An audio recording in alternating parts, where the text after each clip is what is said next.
ഇന്നത്തെ റെസിപ്പി വളരെ എളുപ്പത്തിൽ ഉണ്ടാക്കാൻ പറ്റുന്ന ചില്ലി എഗ്ഗിൻ്റെ റെസിപ്പിയാണ്.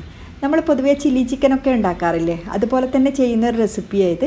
നമുക്കിത് സ്റ്റാർട്ടറായിട്ടും കഴിക്കാം, അതുപോലെ തന്നെ മെയിൻ കോഴ്സിൻ്റെ ഒന്നിച്ചൊക്കെ ചേർത്ത് കഴിക്കാൻ പറ്റുന്ന നല്ലൊരു ഐറ്റമാണ്.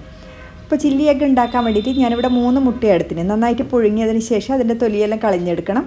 അപ്പോൾ ഇതൊന്ന് മുറിച്ചെടുക്കുക. നമുക്ക് വലുതായിട്ട് വേണമെങ്കിൽ ഒരു മുട്ട 4 പീസ് എന്നുള്ള അളവിലെടുത്താൽ മതി. ഞാനിവിടെ ഒരു മുട്ട 8 പീസാക്കിയിട്ടില്ല, ആ ഒരു രീതിയിലാണ് ചെയ്യുന്നത്. കുറച്ച് ചെറിയ കഷ്ണങ്ങളായിട്ട് മുറിച്ചെടുത്തിട്ടാണ് ചെയ്യുന്നത്. അപ്പോൾ നമ്മൾ മുട്ട മുറിച്ചെടുക്കുമ്പോൾ അതിൻ്റെ മഞ്ഞക്കരുവൊന്നും ഇളകി പോകാണ്ട് നല്ല രീതിയിൽ തന്നെ മുറിച്ചെടുക്കാൻ ശ്രദ്ധിക്കണം. അപ്പോൾ ഞാനിവിടെ മുട്ട ഫുള്ളായിട്ട് ഇതുപോലെ മുറിച്ചെടുത്തിട്ടുണ്ട്. ചെറിയ കഷ്ണങ്ങളായിട്ടാണ് മുറിച്ചെടുത്തിന്. അടുത്തത് ഇതിലേക്ക് വേണ്ടിയിട്ട് ഒരു മാവ് റെഡിയാക്കണം. അതിന് വേണ്ടിയിട്ട് ഒരു പാത്രത്തിലേക്ക് 2 ടേബിൾ സ്പൂൺ മൈദപ്പൊടി ഇട്ട് കൊടുക്കുക. അപ്പോൾ ഞാനിത് കുറച്ച് കുമിച്ചെടുക്കുന്ന അളവിലാണ് 2 ടേബിൾ സ്പൂൺ എന്ന് പറയുന്നത്. ഇല്ലെങ്കിൽ 3 ടേബിൾ സ്പൂൺ അളവിൽ എടുത്താൽ മതി. ഇതിൻ്റെ ഒന്നിച്ച് തന്നെ 2 ടേബിൾ സ്പൂൺ കോൺഫ്ലവർ ചേർക്കുന്നുണ്ട്.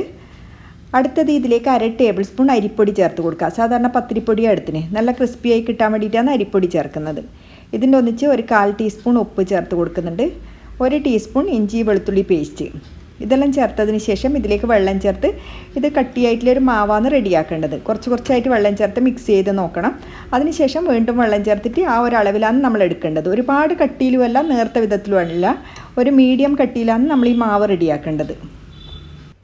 അപ്പോൾ മാവ് റെഡി ആയിട്ടുണ്ട്. ഈ ഒരു കട്ടിയിലാണ് എടുത്തിട്ടുള്ളത്. സ്പൂണിൽ നമുക്കിതിങ്ങനെ ഡിപ്പ് ചെയ്യുമ്പോൾ മനസ്സിലാവും ആവശ്യത്തിനൊരു കട്ടിയുണ്ട് എന്നുള്ളത്. അടുത്തത് നമുക്കിത് ഫ്രൈ ചെയ്തെടുക്കാം. അതിന് വേണ്ടിയിട്ട് ഞാനിവിടെ ഓയിൽ ചൂടാകാൻ വെച്ചിട്ടുണ്ട്. ഓയിൽ നന്നായിട്ട് ചൂടായതിന് ശേഷം ഒരു മീഡിയം ഫ്ലെയിമിലേക്ക് മാറ്റണം. ഞാനിവിടെ സൺഫ്ലവർ ഓയിലാണ് ഉപയോഗിക്കുന്നത്.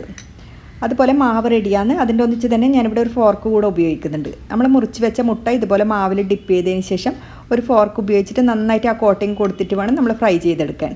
അപ്പോൾ നമ്മൾ കൈ കൊണ്ട് തന്നെ ചെയ്യുമ്പോൾ കയ്യിൽ നന്നായിട്ട് ഒട്ടിപ്പിടിച്ചിട്ട് ആ ഒരു കോട്ടിങ്ങിൽ ഇളകിപ്പോവും.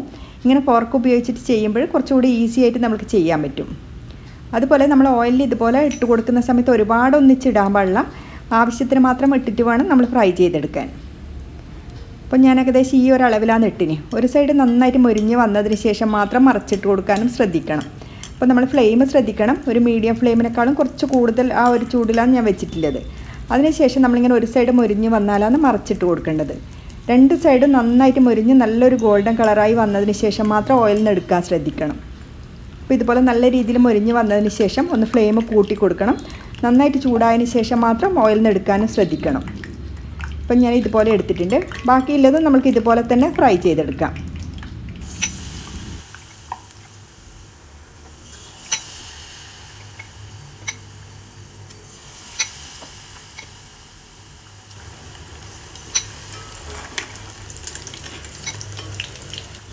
അപ്പോൾ ഞാനിവിടെ മുട്ട ഫുള്ളായിട്ട് ഇതുപോലെ ഫ്രൈ ചെയ്തെടുത്തിട്ടുണ്ട്. അടുത്തത് നമുക്ക് ചില്ലി എഗ്ഗ് ഉണ്ടാക്കുന്നത് എങ്ങനെയെന്ന് നോക്കാം. അതിന് വേണ്ടിയിട്ട് ഒരു പാത്രം ചൂടാകാൻ വെച്ചിട്ടുണ്ട്. ഇതിലേക്ക് 2.5 ടേബിൾ സ്പൂൺ ഓയിൽ ഒഴിച്ചു കൊടുക്കുക. ഓയിലൊന്ന് ചൂടായി വന്നതിന് ശേഷം 10 അല്ലി വെളുത്തുള്ളി എടുക്കുന്നുണ്ട്. അത് ചെറുതായി മുറിച്ചിട്ട് ചേർത്ത് കൊടുക്കണം. അതിൻ്റെ ഒന്നിച്ച് തന്നെ 1/2 ഇഞ്ച് വലുപ്പത്തിൽ ഇഞ്ചിയും ചേർത്ത് കൊടുക്കുക. ഇത് നന്നായിട്ട് വഴറ്റിയെടുത്തതിന് ശേഷം 2 വറ്റൽമുളക് ചേർത്തിട്ടുണ്ട്. അപ്പോൾ ഇതെല്ലാം ചേർത്ത് നല്ല രീതിയിൽ വഴറ്റി നല്ലൊരു ഗോൾഡൻ കളറായതിന് ശേഷം ഇതിലേക്ക് സവാള ചേർക്കുന്നുണ്ട്. ചെറിയൊരു സവാള ഇതുപോലെ ചെറുതായിട്ട് മുറിച്ച് ചേർത്ത് കൊടുത്താൽ മതി. സവാള ചേർത്തിട്ട് നന്നായിട്ട് തന്നെ ഒന്ന് വഴറ്റിയെടുക്കുന്നുണ്ട്. അടുത്തത് ഇതിലേക്ക് പച്ചമുളക് ചേർത്ത് കൊടുക്കാം. പച്ചമുളക് നമ്മൾ എരിവിനനുസരിച്ചിട്ടാണ് ചേർക്കേണ്ടത്. ഞാനിവിടെ 5 പച്ചമുളകാണ് എടുത്തിന്. പച്ചമുളക് ചേർത്ത് വീണ്ടും നന്നായിട്ടൊന്ന് വഴറ്റിയെടുക്കണം.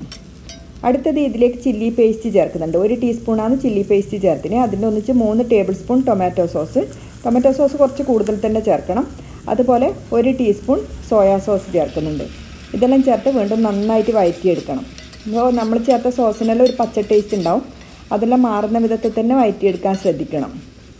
ഈ സമയം തന്നെ ഇതിലേക്ക് കുറച്ച് വെള്ളം ചേർക്കുന്നുണ്ട്. ഒരു 3-4 ടേബിൾ സ്പൂൺ അളവിൽ വെള്ളം ചേർത്ത് കൊടുത്താൽ മതി. അപ്പോൾ വെള്ളം ചേർത്ത് നന്നായി മിക്സ് ചെയ്ത് നല്ല രീതിയിൽ വറ്റിച്ചെടുക്കണം. അപ്പോൾ വെള്ളം ചേർക്കുന്നത് നമ്മൾ ഈ ചേർത്ത മസാലയും എല്ലാ കാര്യങ്ങളും ഒന്നിച്ച് യോജിച്ച് കിട്ടാൻ വേണ്ടിയിട്ടാണ്.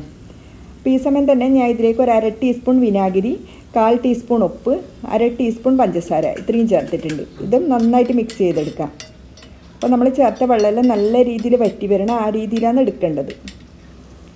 അപ്പോൾ ഇതുപോലെ വറ്റി വന്നതിന് ശേഷം ഇതിലേക്ക് സവാള ചേർക്കുന്നുണ്ട്. സവാള ഇതുപോലെ സ്ക്വയറായിട്ട് കട്ട് ചെയ്ത് ചേർത്ത് കൊടുത്താൽ മതി. അതുപോലെ തന്നെ ക്യാപ്സിക്കും ചേർക്കുന്നുണ്ട്. ഇതിൻ്റെ ഒന്നിച്ച് കുറച്ച് സ്പ്രിംഗ് ഓണിയനും കൂടെ ചേർത്ത് കൊടുക്കാം. അപ്പോൾ ഇതും നന്നായിട്ടൊന്ന് വഴറ്റിയെടുക്കുന്നുണ്ട്. ഒരുപാട് വഴറ്റിയെടുക്കേണ്ട. ഇതിൻ്റെ ആ ഒരു പച്ച ഇതോടുകൂടെ തന്നെ ഉണ്ടാകുമ്പോഴാണ് നല്ലൊരു ടേസ്റ്റ് ഉണ്ടാവുക. അപ്പോൾ ഇതുപോലെ വഴറ്റിയെടുത്തതിന് ശേഷം ഇതിലേക്ക് നമ്മൾ ഫ്രൈ ചെയ്ത് വെച്ച് മുട്ട ചേർത്ത് കൊടുക്കണം. അപ്പോൾ ഇതുപോലെ മുട്ട ചേർത്ത് നന്നായിട്ട് തന്നെ മിക്സ് ചെയ്തെടുത്താൽ മതി. ഹൈ ഫ്ലെയിമിൽ തന്നെ എടുക്കാൻ ശ്രദ്ധിക്കണം.